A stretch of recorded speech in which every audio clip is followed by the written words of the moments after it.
He's Mike Kadlick. Mike Kadlick is kind enough to join us. All right, we're going to talk to Mike Kadlick. He's over. This is Mike Kadlick. It's Mike Kadlick. Hello, Kadlick. Mike Kadlick? Mike Kadlick is called the radio. Oh, wow. We don't need any drinks, any drugs to talk with Mike Kadlick. It's convenient that my name's Mike and your name's Mike, and it works out for marketing purposes. Mike Kadlick, host of the Behind the Mic podcast. What's going on, everyone? Welcome back into another episode of the Behind the Mic podcast, where we peel back the curtain into the sports media industry, find out all about those in it, who they are, and what makes them tick. We got a special one here for episode 16, a different podcast intro that I'm used to with my good friend Andy Jumbo Hart, WEEI.com's finest columnist, brand personality, I believe, over there, radio fill-in, does it all. Crosses the T's, dots the I's for WEEI.com, my former coworker. So Andy, thank you so much for joining me. I really appreciate it. This is going to be fun. How are we doing today? My pleasure. I'm just happy I made it into the top 20 of these. That was always my goal, be top 20. You fall out of the top 20, It's like college basketball, college football. That's not a place you want to be. 16's not bad. You're behind only, well, not only, but you're right in behind James White. I had to get in a former Patriots player before. See, that makes me feel better. James White. Mike Reese should have, then that's fine. Mike Reese is the legend in these parts. We don't need to detail some of the ones I should have gone ahead of. That's a different podcast for a different day. But yes, James White, Patriots Hall of Fame caliber player, Super Bowl MVP caliber player. So no shame in that. Of course, we made it work. Like I said, episode 16. So the first, like you said, top 20 is pretty good. You're in the tournament. You're not in at large. You might be a conference winner or something like that. So damn right. Let's get right into it. Resume time, Andy. That's how I start these quick. Sometimes it's quick, sometimes it's not, but it's the segment we start off with where the floor is yours to take us through your sports media journey. You've really only been two major places, but I'm curious, Patriots.com into WEEI, how you got there, what has kind of your media journey been like, and essentially why are you in the field now? Okay, so I went to Tufts University out of high school as an engineer, actually, a civil engineer. Did a year in that, did well, but didn't love it, and then started chemistry sophomore year and was like, I blow at this. This is not going well. So I actually like so many people, like you're a young man who played sports, like, hey, what do you want to do? Well, I don't know. I like sports kind of thing. Yeah, right. So I actually considered like transferring to a school that would have a communications program or something there. I took a semester off actually and was kind of talked out of that, that, you can get an English degree, which is what I got at Tufts. You can write for the school paper. You can do internships. You don't have to go to a communications school to get into the communications industry. Mm-hmm. And that's what I did. Wrote for the Tufts Daily, started doing internships, interned actually at New England Cable News with Steve Buckley when he was at the Herald and New England Cable News at that time. He was great mentor, advisor for me through those years.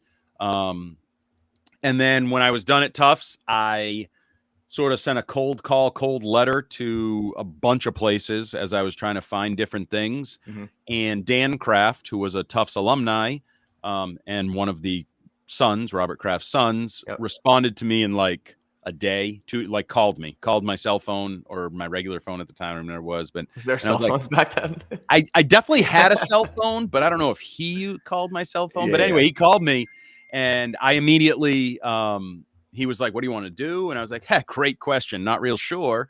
And he's like, well, anything I can do. And he put me in touch with Stacey James, a name that some people are familiar with, is still the vice president of media relations for the Patriots.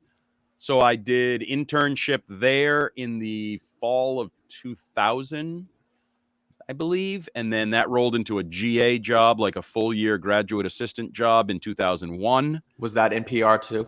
That was in PR as well. So yeah, I was like the lowest level PR guy that year, working on the game program, doing clips on a daily basis. I was on the sideline for games, which was the cool part of that gig for the whole season there. I was on the sideline for the Brady injury and all that stuff and straight on through the Super Bowl. So that was a really cool experience. Did you get a ring? I did not get a ring. They only gave rings to full-time employees, even though I like to say that I worked more hours that year than I probably ever have or will again in my lifetime. Yeah, it was unfortunate. That would have been nice. Hmm. Especially since back then they gave real rings to all employees, like legit.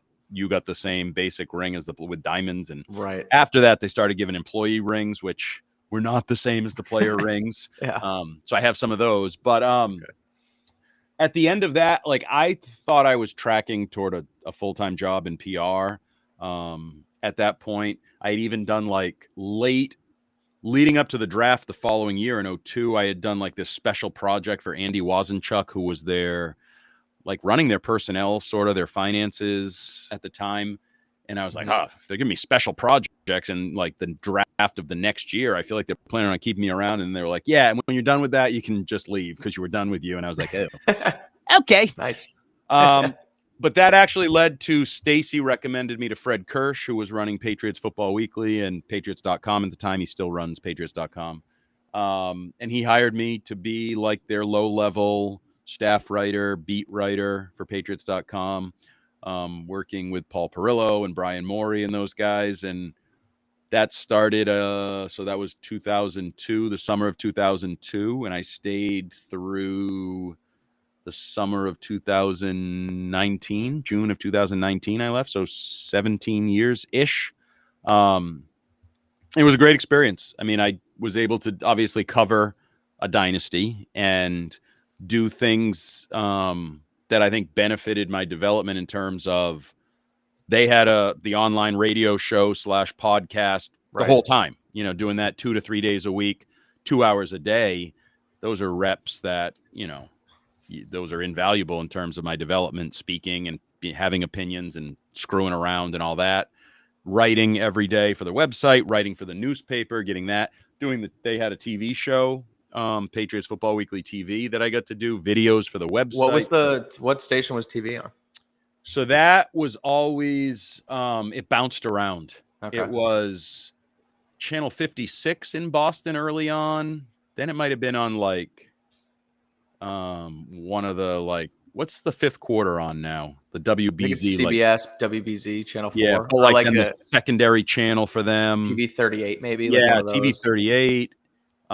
It was on NBC Sports Boston for a while. It was on a bunch of places. Mm-hmm.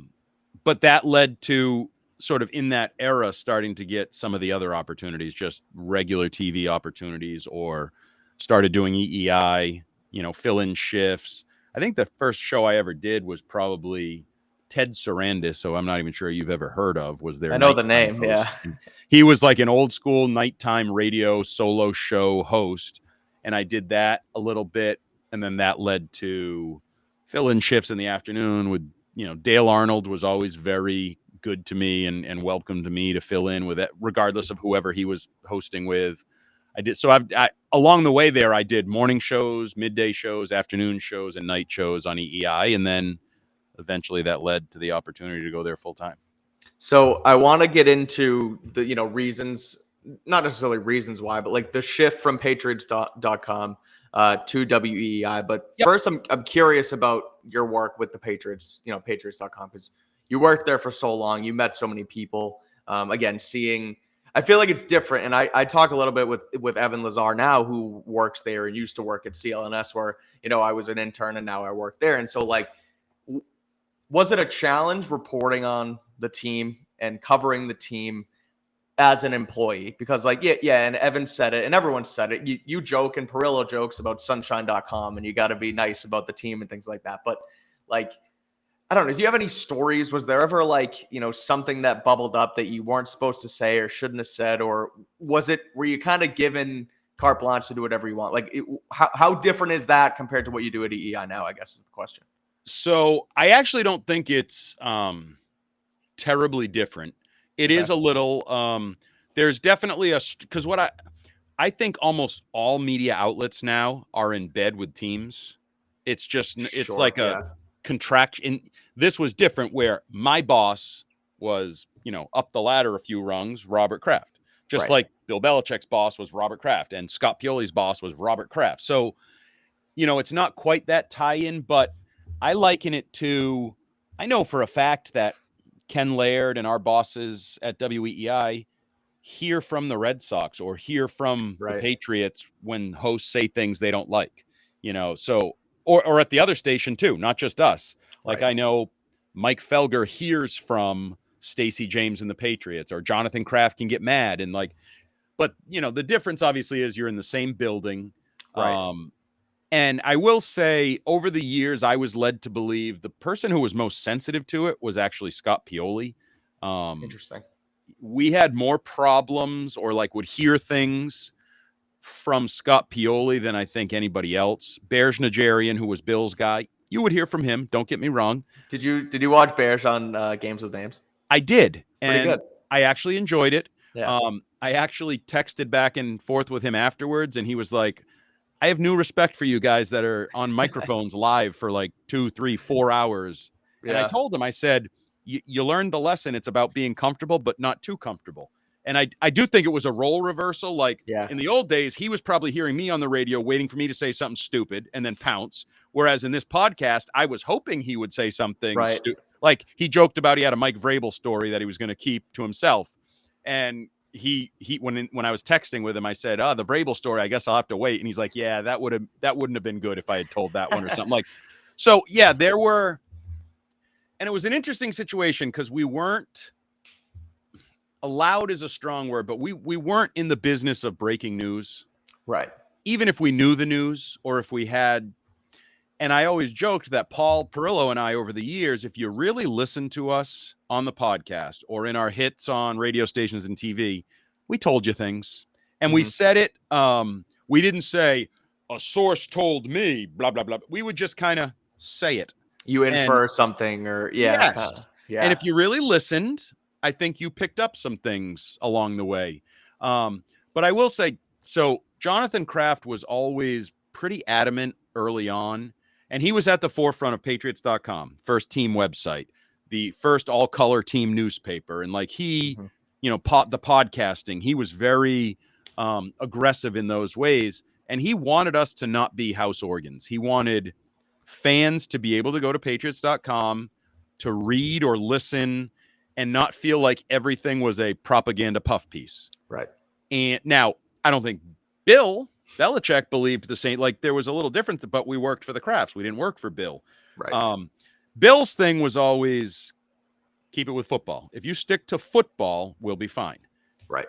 And so we did that. And, over the years, that probably meant sort of tiptoeing through. I mean, obviously, Aaron Hernandez would be a perfect example, but other little things where they're not football. So we'll just kind of let them happen over here and off our radar.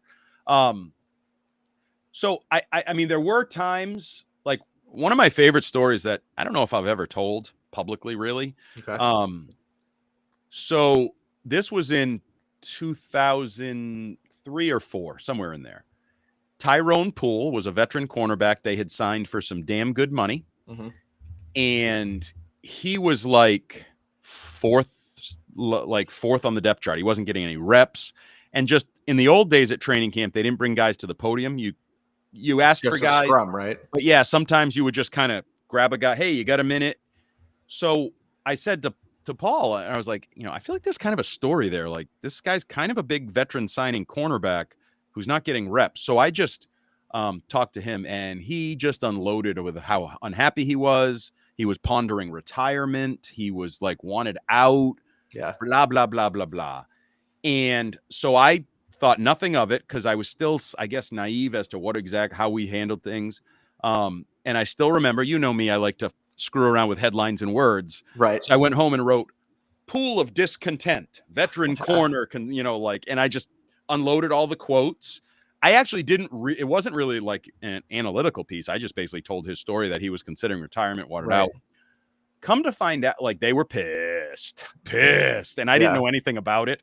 Come to find out, it actually ended up benefiting them because there was, and I still don't really know the details, but there was discussions in place to do it in a way that wouldn't kill their cap or something.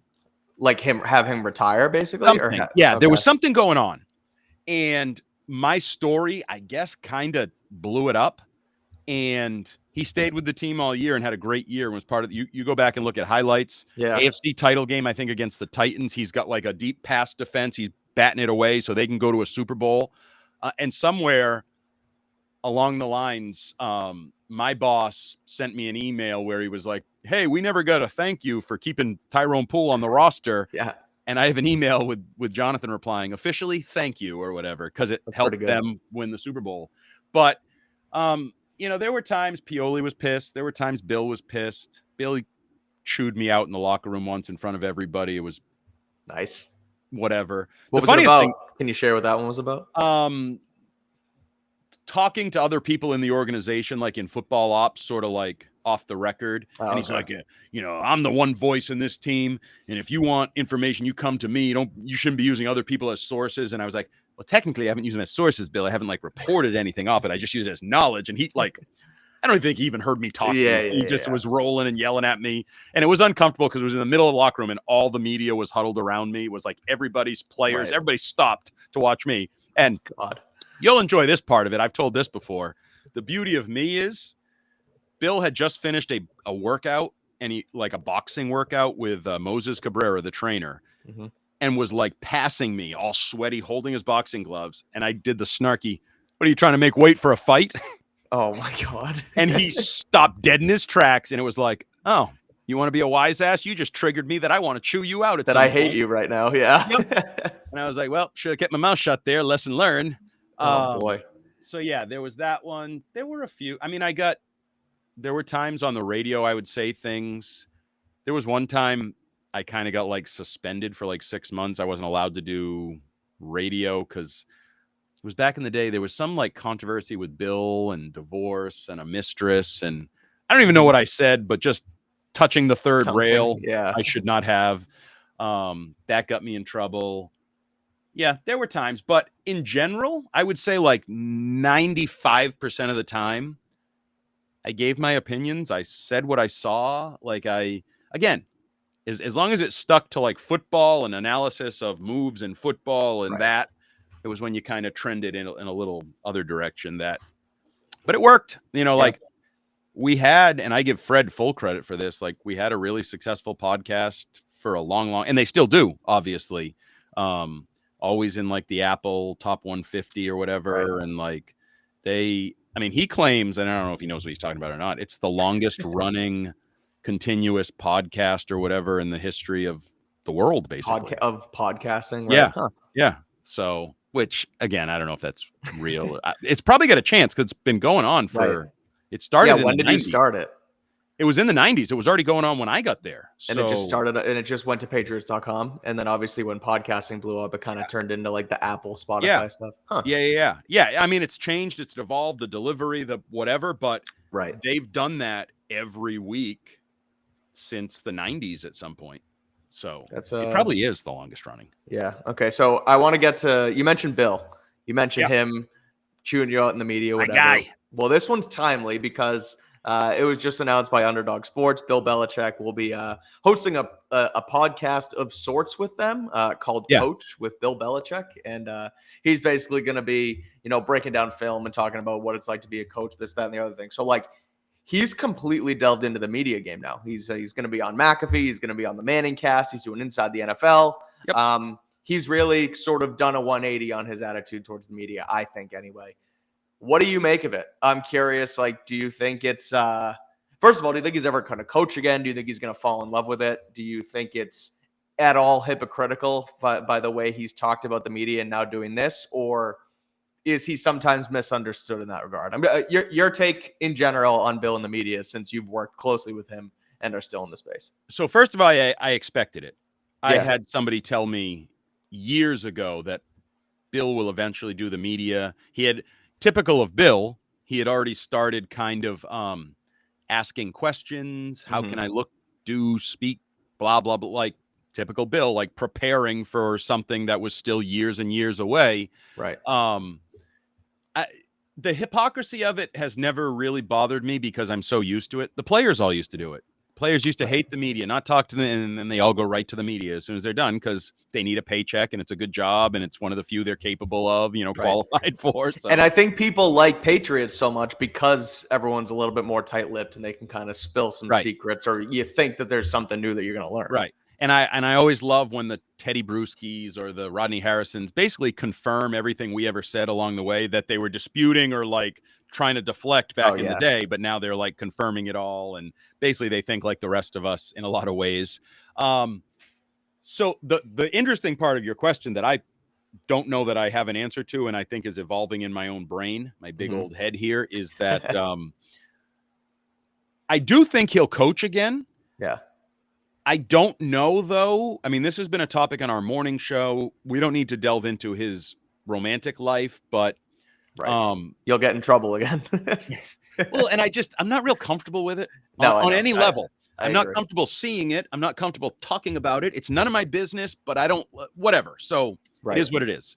But I don't know that he knows, right? Like, this is the first time in 50 years that he hasn't been employed by a football team, focused on most of it the last whatever as a head coach, where a lot of hats, as Steve Belichick would say, all the hats, that kind of like, how is his body going to react to the freedom, his mind, his emotion? Like, maybe he realizes I don't need you probably know the number. Was it 18 wins he needs? Something like that. I think it's 17 or 18. Okay. In there. Yeah. I don't really need everyone's going to remember me as one of the greatest coaches. I already got my 8 rings boat. I don't need to name it 9. Like, maybe he just enjoys a lighter, like being involved in football, but at a lighter level, like being able to turn it off. Like, seems like he's going to do a bunch of this stuff by Zoom.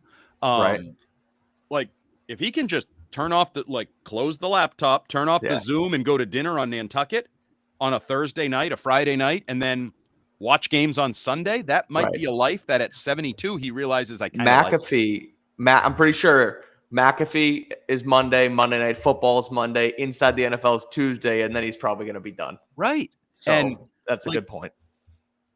Or the opposite could be true. He may get to week 3 and be like, scratching and having withdrawal and be like, I need to get back in there. And the Cowboys are struggling. That's the one I've circled. All along, I said, I think he could coach the Cowboys this year, and I think it would be the best for both teams. Parties. The mid-season thing? Yep, 100%. Do you buy that? Do you actually believe that? So that's all right. We got out the Belichick stuff. One of my other questions, it's for you, but it's for the radio business in general then, because... Whoa. I can only speak for me. But there's a difference between entertainment and reporting, and people hate Felger, and people I'm sorry, I shouldn't say people hate Felger. People go after Felger, and people go after a Michael Hawley. I wish they hated me like they hate Felger, so I could make as much money as he makes. Bingo, that's the point. People look at it as reporting, and it's not. It's entertainment, and so he's gonna take something and twist it into a different narrative that he might not even believe to get the clicks and to get people to upset, because they still turn the dial. They still go listen. So have now in your regard, and you haven't had as many hot takes or like complete blow-ups, I don't think, as those guys, although there's sometimes things where it's kind of, I'm trying to think of one off the top of my head and I just can't right now. But my point being 17? Yeah, or something. Yeah, right. They couldn't win it. They will not win a game this year or something like that. Like, do you, in this industry, especially now with WEI and radio and doing this kind of stuff, do you think you buy all your takes, or do you think you also spin stuff? And do you think it's okay because at the end of the day, it is entertainment as much as it is a business? So it's definitely entertainment, right? That is unquestioned. Now, I personally, on radio, I don't believe I've ever said something I didn't at least mostly believe. Sure. You know how when you get going sometime, even in like real life, you start, you're in a fight and you're like, how did we get here? I don't even know what we're arguing now. Like, sometimes when I'm on the radio, do I fluff it up? Or like when I said, I think 0-17 is in play, and people keep saying, Hart says they're not going to win any games. And I'm like, F it. If everybody's going to say that, I might as well just go to it. Right. But because initially I said, most likely they win like 3 or 4 games, but 0 is in play. That's how bad they are. Bad break. But there's a chance they go and they don't win a game. Right. So now I've just kind of embraced it and say, F it. Yeah, I think there's a really good chance they go. But Sure. the only time that there's ever been really some faking, I would say, going back to the TV show, we used to do, or even a little bit in the paper, maybe. We had a point counterpoint segment where Paul and I had to take two separate sides of different issues. Yep. And sometimes, like, I didn't really believe my side. Sure. You had to fluff it up. I think that's more in TV, like these debate shows that people, First take, Stephen A. There's got to be two different sides. Of you course. can't possibly disagree with the other person on every major topic every day for 365 days. Of course. So, yeah, those guys, Stephen A. Smith, it's not about what he says, it's the delivery. Like, he's an actor, he's an entertainer, and he knows that. He's steered into that 100% with those entrances to the NBA finals. Like, he's the freaking cock of the walk or whatever. Right. So, but no, like in radio, I think it gets snuffed out personally because in TV, you can fake it for 4 minutes, 3.5 minutes. Yeah. In radio, 4 hours a day, 5 days a week, 20-week season, I think you get exposed and people either you lose sort of the energy to defend your point, right, or you start saying things that kind of contradict what you've been saying for the previous week or whatever. Yeah. So I on some level feel like I think people don't believe that. I tell them that all the time, like, you can't be this stupid. I'm like, I can be this stupid. Like, I embrace it. Right. And I generally think we're all like that. Like right. Juju's going to be a number one receiver, or like, no, I'm just thinking of things that were right. You kind of were passionate about, and they were wrong. And like, you couldn't have been that stupid. At the time, I could be that stupid. I had convinced myself because of X, Y, and Z that it was going to happen. Right. Like, and Gesicki, myself, like, even Kevin Stone, the 12 touchdown thing. Like, that's not fake. He's not on the radio. It wasn't a bit for a radio. And I think and the thing that keeps me with this, the more like buddies you have and you talk to and text, the more you realize like idiocy is everywhere in sports. Like, we all have idiotic takes, beliefs, theories, reading between the lines, whatever.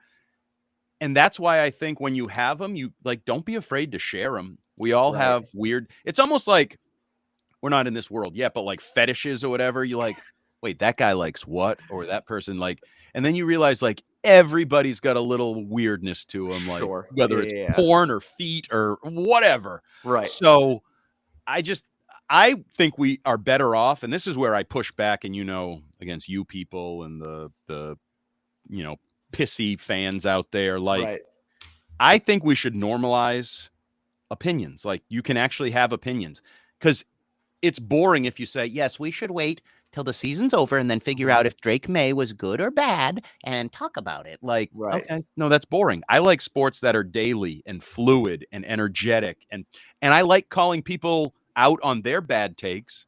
And I expect to be called out on if they beat Cincinnati in week 1. Yep. Bring it on. I'm an idiot. One win, one more than you thought, Andy. One win on the road against a Super Bowl contender 1 week into the season. Like, I'm a moron if they beat Cincinnati. Absolutely. Call me out. But guess what? If we get to December and they're like 0-14, I'm going to be insufferable. More insufferable than usual. I love it. No, it's true. And I agree 100% as far as that goes. And there are times where, I'll like, there are some times where I would be in a mode where like I will throw a take out there, and other times where I'm like, should I say this? Is it researched? Is it valid? Is it nonsense? And it's like, why not just throw it against the wall? That's why we're here. That's why we're in this business. And it's not like the world is so effed up that I feel like the political analysts and like the news people on these like cable news channels are more okay throwing crap out there than like you and I might. And it's like, why? We're talking sports. If we are wrong, no one dies. The stock market doesn't crash. Like, jobs are not lost, whatever. So we're not covering the Pentagon. I think Tom Curran told me that in one of these episodes. Like, it's not, it doesn't really matter. No. So, and that's where I think it's a better world if everybody, like, I bust your buddy, Taylor Kyles. on Twitter. I don't know that I've ever actually spoken to him in real life, but We'll introduce you to him. Okay. We'll Like- talk about it after the podcast. I bust his balls for being too positive. Like whatever Sure. that tweet was, one of them was like, if they can run the ball just a little bit, this is a playoff team or something. Yeah. And I was like, what? And I think I texted you and I was like, what's your boy on tonight? Yeah. Or something? You people now, like you Right. have all you people are way too positive or something along those But lines. he should Right. do it. If he believes that, Right. I just don't want fake. Like I want people that believe what they're doing. And I don't think course. everybody always does. And that's like fake positive is just as bad as fake negative. I would prefer real positive and real negative battle throughout the year. That's a good point too, as far as that not faking it. And like it maybe it's generational. Like you lump me in with Taylor and you people because I'm more positive and I'm however many years younger than you. And I don't think Perillo's much negative, but like that sort of level of people, I guess, where have the more negative takes and things like that. So no, it's definitely generational and it's definitely experiences. It's like, right. For a while there in Boston sports, like when I was in like growing up, high school, college, like they either sucked or when they didn't suck, they found a way for it to not be that ultimate success and championship and all that. And there was that mindset. Now, most of it was Red Sox driven. And then like the other teams kind of fell in behind it that like, you're ruining my summer. And like, they always find a way to lose. And now it's like, the presumption and assumption is like it's gonna work out and they're gonna win and they should win and they're the best and they always win and we always compete for everything. And now I don't know how long that takes to change, like the pink hat view and all of that, but it's definitely generational. I do find myself now in year 3 on the beat, covering it for 3 years now of suck, and it's like I see some things I'm like, I want to be optimistic, man, but like. Even like the other day, it's like, I hear it, however many people say like, the offense looked pretty good. I'm like, did it really? Right. Like, did it really look that? And maybe it's me scarred from 2 years of mediocrity and less than mediocrity, but I don't know about this team. But anyway, it's an interesting point. One more thing there about generational is I do think you people grew up in a world and you want a world on social media in particular where it's much easier to give the people what they want and then just get likes and positive responses than, if you tell them, God forbid, you say Drake May hasn't looked good to open camp. And it's like you get the negative. Now, trolls and the I quote embrace tweets those. and, You know me. I course. like to engage those. I have fun going back and forth with those. Right. But correct me if I'm wrong. You might know this better than me. Like, I feel like a lot of your generation and younger doesn't like that, doesn't like to be criticized, called out, trolled, like, and I think that's part of it too. It's like, well, if and I'm not saying people lie, I'm not going to go so far as that, but you can highlight the positive or talk about the positive because there's always positive and negative, like, whereas like my latest in that area, I think Kyle Duggar has looked really good in coverage in camp. Okay. But the flip side is it just because the offense sucks and nobody can get open and like that's why he looks good. And when he gets to the Eagles, they're going to absolutely embarrass him. Like that's one of those seeds that's in the back of my mind kind of thing. And I also think too with the before we move off this, the younger generation, especially around the Patriots, is even when they were bad for the last 20 years before this, they always found a way to figure it out. And so, in the back of our heads, in my head, it's probably like, okay, well, they're not good now, but they're wearing the Elvis on their helmet and we're in Foxborough and we're going into this game. So it's like, they'll find a way. And the more you get away from it, the more it doesn't look like it's going to happen. All right, let's wrap this thing up. Andy, I do want to ask you two quick questions before we get into our fast 5 to finish rapid fire questions. You've worked in this space since 2000. You've made obviously a close to 25-year career out of it and you've done a great job. What is, whether it's talking, whether it's writing, whether it's podcasting, like that stuff, or just in general, number one, your favorite part of working in the sports media industry? Well, my favorite part is not actually working is like I it's funny. This is a discussion point with my wife a lot. Like she works in the healthcare industry and her friend, like a lot of people in that industry are just not happy because it's become a business and just it's not about treating patients and government and paper, like all that. Right. But there's a lot of people in this world that don't like what they do. Mhm. And, my wife and I will both work like an 8-hour day. I'll be at Gillette all day. I'll do TV and radio, and I'll come home and I'll be like, whew. And she's like, what are you whooing for? Like, I was like, I worked 8 hours just like you did. And she's like, you watched football practice and then talked about football practice. And I go, that's literally my job. Like, I worked.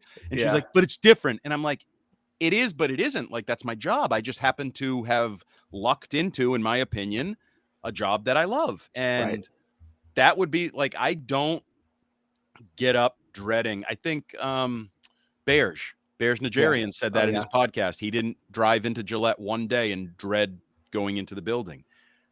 I can't tell you, other than like the little minor inconveniences of summer ends too early and it's like training camp's already started and there's less boating and beach days, like those. So that's we'll loop the next question into this too. Okay. What's your least favorite part? And I preface it with it's the dream. So favorite part, least favorite part of working in the industry. Yeah. So my favorite part is just I love my job and the passion of it. And my favorite of the job, if you got real specific, is radio. Is when you and I have done podcasts, you and I have done radio. To me, when you're doing fun radio debate, like there's an energy and you get like a little like little pep in your step. That it is interesting in work. I mean, I'm not going to say it's the same as like when you're a kid playing sports or whatever, but there's an energy there that I really, really enjoy. Especially live radio or reacting to a game and like the post-game shows. And like stuff. You just got to do it. You just got to go. Like there's no researching and formulating and all this. You're putting yourself out there, and I love that aspect of it. In terms of the downside of the job, it's the schedule a little bit. Like would I love to not have to be, the busiest time of year be August, when everybody else is enjoying the beach and the Cape and the boats and dinners and backyard fires. It's like, well, no, our summer kind of ended in late July. Right. And then even the holidays, like I've worked Thanksgiving and worked Christmas and those types, or even just like the holidays when everybody else is like taking time off and like, I'm going to take the week before Christmas and like 5 days after. It's like, I'm happy to get Christmas off and be home for Christmas Eve kind of thing. So that would be the downside. And then I don't really want to bring this up with you here, but the instability of our business these days and lack of jobs. It's a couple months into it now, so the scars are healed. So you can say whatever you want. That's just the reality for I won't even use you or I or whatever, but to me, Mike Giardi is the classic example. I think he's as good as anyone at his job. Was on NFL Network, was great on NFL Network.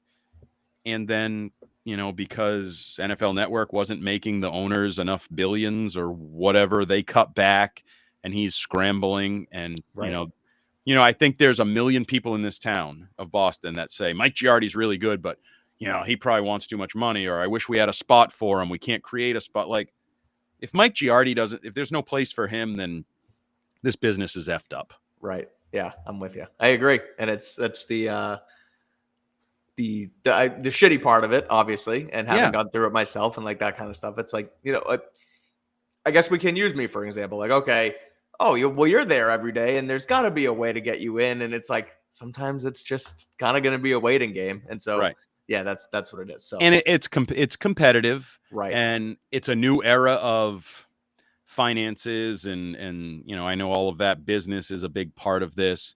I'm going to choose, this is a rarity for me. I'm going to choose to be like positive and optimistic and say, write this down. Well, I just think at some point there's always going to be a place for sports commentary and sports analysis, and people care too much. And you're right. It's part of the entertainment world, and thankfully live sports, and I think by extension people that cover the sports, not the same way, like we're not writing a game story like 1936 that the guy will read the next morning to find out if his team won or lost. You got to evolve with the times, but I just think there has to always, like, I feel like we can't be replaced by AI. We can't be replaced by we just got to wait it out until we kind of come out the other side of the shuffling, I guess. So what's next for Andy Hart? You were at Patriots.com forever. You've been at EI for a little while now. Not that you're gonna up and leave. You not know that you're gonna something? retire. No, but like, are there more goals, more dreams? Like, is there anything on the other side? Are you content? Like, what are you thinking? What's next on the horizon? So, I mean, my long-term goal has always been like I would, and the trolls love to send this back at me and use this as an opportunity to try to make me mad. Whatever, I don't care. You're a troll. Is like Yeah, I would love. You don't care about the trolls, so speak your. No, your I truth. don't. But they love whatever. Like I would like my shot at on air 5 days a week, 4 hours a day with whoever as partners, and like I think I could do a good sports talk radio show. I think I could do to me, it's about fun, a fun show that would also be probably undulating. That's my word of the week because Mayo used it to start week. And I don't know that I've used the word undulating for years and years. What does it mean? Up and down. That's what I went with. Up and down. Okay. Usually you hear it. Gresh brought this up and he's right. I think the one place I've only heard it is to describe greens and golf, undulating greens. If you watch like the fancy tournaments. But I would like my shot at that. Now, you also know, like I have kids in high school and I'm at like a point where I love what I do now, flexibility wise. Like I'm not locked in a 2 to 6 shift every day on the radio. In a couple of years when I'm an empty nester and they're off at college or done with college, that would be something I'd want to try and see. But I'm going to be like Belichick. Like my life's going to change dramatically. And who knows, maybe I think of different things, look at things differently. But it's always been my goal. And that's part of why I came to EEI. I was like, if I want to be on the radio full time, probably be better to work at a radio station. Work at a radio, right? Of course. You look at me, crazy like a fox. Yeah. You're not as dumb as you look, Andy. Nope. Thank you. Appreciate you. All right. Well, this was so much fun. Before we get you out of here, Andy, fast 5 to finish. 5 rapid fire questions for you, Andy Hart. Some have to do with sports, some don't. And number 1 is, what is your favorite thing to do outside of working in sports or outside of sports in general? Go on my boat and drink Miller Lite. Love it. Okay. I'm a simple man. I was actually thinking about this today because talking about camp starting and summer ending, it's like, even though we still have a few months, it's like, have to take the boat out in a few months. That's part of the year. But then I turn the calendar and I think I told you this last year and you kind of picked up. Then I drink my maple whiskey eggnogs and I work toward Christmas and I love Christmas and the holiday season. And then once I get past that, it's like, well, now I think about the boat and soon it'll be spring. So I kind of, those are my two, the Christmas season and the summer season, and rotate through the year. And there's a little alcohol mixed in. There's always something to look forward to, especially alcohol wise. That's right. All right. Number 2, what's the most memorable moment you've had working in sports media? Most memorable moment. I got to tell you, it's one. So flashing back to the first season, the Super Bowl in New Orleans, Super Bowl 36. So unfortunately, in the role I was in, I was on the sideline for everything except like the final 4 minutes. So I wasn't on the field for like the game-winning kick and that. I will tell you, the to Bucky Jones scoop and score that didn't count. Was like, I was like, they're gonna freaking win this game. Like that was, and again, it got called back, but I was like caught up in the moment. You had already had the Ty Law interception. You'd already, and that Bucky Jones was like, holy crap, they're going to upset the Rams moment. And I'm 21 or 22 and I'm on the sideline and like the place is rocking. Right. My future wife is in the crowd, like all dressed up. Like that was a moment right there. And the fact that it didn't count, didn't matter. That was when I realized like, holy shite, this is happening. They're going to win the Super Bowl, right? Even though they then, put it at risk and almost didn't, and that whole thing. But that's pretty cool. I like that one. That's probably one of the better ones we've had here on Behind the Mic so far. All right, number 3. What's the best advice you've received working in this field? The best advice,